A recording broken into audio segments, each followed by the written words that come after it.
Hello guys, അപ്പോൾ എല്ലാവർക്കും നമ്മുടെ പുതിയൊരു വീഡിയോയിലേക്ക് സ്വാഗതം. ഗൈസ്, ഞങ്ങളങ്ങനെ തിരുവനന്തപുരത്തേക്കുള്ള യാത്രയിലാണ്. ഇപ്പോൾ സമയം 3:30 ആയിട്ടുണ്ടാവും. അപ്പോൾ ഞങ്ങൾ ഓൺ ദ വേ ആണ്. അപ്പോൾ നമുക്ക് നേരെ വീഡിയോയിലേക്ക്. അപ്പം ഞങ്ങളുടെ വൈറ്റിലേന്ന് റൈഡ് സ്റ്റാർട്ട് ചെയ്യാണ്. വെളുപ്പിന് 3 മണിയാണ് സമയം.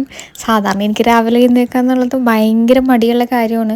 പക്ഷേ ഇത് നമുക്ക് അത്യാവശ്യമായിട്ട് തിരുവനന്തപുരം വരെ എത്തേണ്ട ഒരു പരിപാടി ആയതുകൊണ്ട് ഞാൻ രണ്ടും കൽപ്പിച്ച് അങ്ങോട്ട് എഴുന്നേറ്റ്. ആലപ്പുഴ റൂട്ട് പോയതുകൊണ്ട് അധികം ബ്ലോക്കില്ലാതെ നമുക്ക് എത്താൻ പറ്റി. പിന്നെ ഒരു മിഡെത്തി കൊല്ലം എത്തിയപ്പോഴത്തേക്കും നമ്മൾ ചായ കുടിക്കാൻ വേണ്ടി നിർത്തി. കാരണം ഒറ്റ സ്ട്രെച്ചിലല്ലേ വന്നത്, അപ്പം നന്നായിട്ട് ടയേർഡായിട്ടുണ്ടായി. അങ്ങനെ ചായയൊക്കെ കുടിച്ച് നമ്മൾ റിഫ്രഷ് ആയി കഴിഞ്ഞിട്ട് ഒറ്റയടിക്ക് നമ്മൾ ട്രിവാൻഡ്രത്തേക്ക് വിടുക. പോണ വഴിക്കാണ് അപ്പോൾ ഈ ഗരുഡംപാറ കാണുന്നത്. കൊല്ലത്താണ് ഈ ഒരു സ്പോട്ട് വന്നിട്ട്. അപ്പോൾ നമ്മൾ ഈ നേരിട്ട് കാണുന്ന അത്രയും എഫക്റ്റ് ഫോണിൽ കൂടെ കാണുമ്പോൾ കിട്ടില്ല. കാരണം നേരിട്ട് കാണുമ്പോൾ നല്ല വലിയകാട്ട പാറയാണ്. നമ്മൾ തന്നെ ഇങ്ങനെ ഭയങ്കര അതിശയിച്ച് നോക്കിന്ന് പോകും. ഞാൻ ആദ്യമായിട്ട് കാണുന്നതുകൊണ്ട് ഞാൻ ഭയങ്കരമായിട്ട് അതിശയിച്ചു. ഇനി മറ്റുള്ളവർക്ക് എങ്ങനെയാണെന്ന് എനിക്കറിയില്ല. അങ്ങനെ നമ്മൾ ട്രിവാൻഡ്രത്ത് എത്തിയപ്പോഴത്തേക്ക് ശരവണ ഭവനിൽ കയറി ബ്രേക്ക്ഫാസ്റ്റ് കഴിച്ചു. നേരെ റിസോർട്ടിലേക്ക് വിട്ടു. അപ്പോൾ ശരവണ ഭവനിൽ കയറിയപ്പോൾ തന്നെ ഞാൻ ഡ്രസ്സൊക്കെ മാറി ഫ്രഷ് ആയിട്ടുണ്ടായി. അങ്ങനെ നമ്മൾ റിസോർട്ടിലെത്തിയ ഒരു ഗോവൻ വൈബുള്ള റിസോർട്ടായിരുന്നു കേട്ടോ. അപ്പോൾ ഇതുപോലത്തെ വണ്ടിയിലൊക്കെ കൊണ്ടുപോയി നമ്മൾ ഫംഗ്ഷൻ നടക്കുന്ന സ്ഥലത്ത് കൊണ്ടുപോയി ഇറക്കി. നല്ലൊരു ആംബിയൻസ് ആയിരുന്നു. എനിക്ക് ഭയങ്കര ഇഷ്ടപ്പെട്ടു. ഞാൻ പോയ റിസോർട്ടുകളിൽ വെച്ചിട്ട് ഏറ്റവും ഇഷ്ടപ്പെട്ട റിസോർട്ട് ഇതായിരുന്നു. കാരണം അവിടെ കുറേ അമ്യൂണിറ്റീസ് ഉണ്ടായി. അതുപോലെ തന്നെ തൊട്ട് പുറകിൽ ബീച്ചാണ്. ഞാൻ ഈ കാണുന്നുണ്ടോ, ഈ ഏരിയയിൽ ഏറ്റവും പുറകിൽ കാണുന്നത് ബീച്ചാണ്. അതിൻ്റെ നടുക്ക് കാണുന്ന ഒരു ഐലൻഡാണ്. അവിടെ ക്യാമൽ സഫാരി ഒക്കെ നടക്കുന്നുണ്ട്. പിന്നെ കുറേ ഇതുപോലെ പച്ച ചെടികളൊക്കെ വെച്ചിട്ടുണ്ട്. നല്ലൊരു ആംബിയൻസ് ആയിരുന്നു ഫുള്ളായിട്ട്.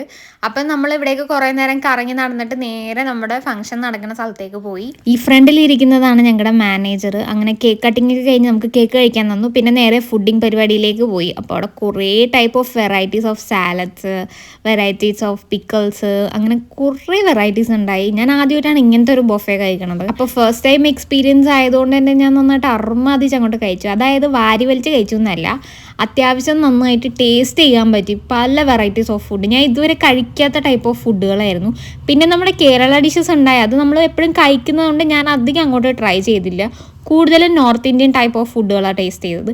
ഈ കഴിച്ച കറി ഉണ്ടല്ലോ, അതെൻ്റെ പൊന്നോ, ഞാൻ അഡിക്റ്റ് ആയിപ്പോയി ആ കറിയിൽ. അത്ര ടേസ്റ്റ് ആയിരുന്നു. സംഭവം വെജായിരുന്നു. പക്ഷേ പൊതുവേ ഞാൻ നോൺ വെജ് ഫാനാണ്. പക്ഷേ ഇവിടെ കഴിച്ചതോടെ ഞാൻ വെജിനോട് അത്രയും അഡിക്റ്റ് ആയിപ്പോൾ. അത്ര ടേസ്റ്റ് ആയിരുന്നു എല്ലാം. പിന്നെ ഡിഫറെൻറ്റ് വെറൈറ്റീസ് ഓഫ് ഡെസേർട്ട്സ് എന്ന് വെച്ചാൽ ഞാൻ ചാവും, അമ്മാതിരിയായിരുന്നു. ഇത് നമ്മുടെ കേരള ഫുഡ്, കപ്പയും മീൻകറിയും, ചപ്പാത്തി, ചിക്കൻ കറി, കൂന്തൽ റോസ്റ്റ്, അങ്ങനെ കുറേ ഉണ്ടായി. പിന്നെ ലാസ്റ്റ് ഞാൻ ഡെസേർട്ടും കൂടെ ട്രൈ ചെയ്തു. അങ്ങനെ നമ്മുടെ പരിപാടിയൊക്കെ കഴിഞ്ഞ് നേരെ എൻ്റെ ചിറ്റയുടെ വീട്ടിലേക്കാണ് പോയത്. ചിറ്റയുടെ വീട് ട്രിവാൻഡ്രത്താണ്. ഞങ്ങൾ ഇന്ന് ട്രിവാൻഡ്രത്താണുള്ളത്. അപ്പോൾ ട്രിവാൻഡ്രത്ത് വന്നിട്ട് ഒരു നൈറ്റ് റൈഡ് പോകാമെന്ന് വിചാരിച്ചു. ഇവിടെ വന്നിട്ട് നൈറ്റ് റൈഡ് പോയില്ല, അല്ലെങ്കിൽ ഇവിടുത്തെ ഫുഡ് കഴിച്ചില്ലെങ്കിൽ അത് മോശമല്ലേ. അപ്പോൾ പാത്ത് ഞങ്ങളെ കുറച്ച് സ്ഥലത്ത് കൊണ്ടുപോകാൻ നട്ടിട്ട്, അപ്പോൾ ഞങ്ങൾ അങ്ങോട്ടേക്ക് പോവാണ്.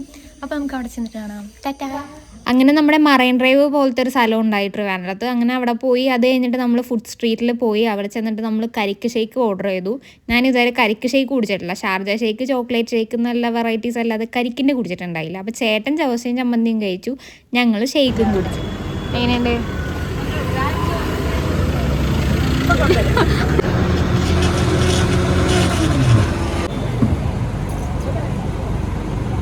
പോണ വഴിക്ക് പേനി ഷോപ്പ് കണ്ടു. അപ്പോൾ ഞാൻ കുറേ നാളായി ആഗ്രഹിക്കണത് ഇവിടെ കയറി കഴിക്കണം എന്ന്. പക്ഷെ എനിക്ക് കൂട്ടിന് ആളില്ലാത്തതുകൊണ്ട് ഞാൻ കയറില്ല. പൊതുവേ ചേട്ടൻ ഐസ്ക്രീം കഴിക്കാറില്ല. പിന്നെ ഞാൻ ഒറ്റ പോയിരുന്ന് കഴിക്കണം.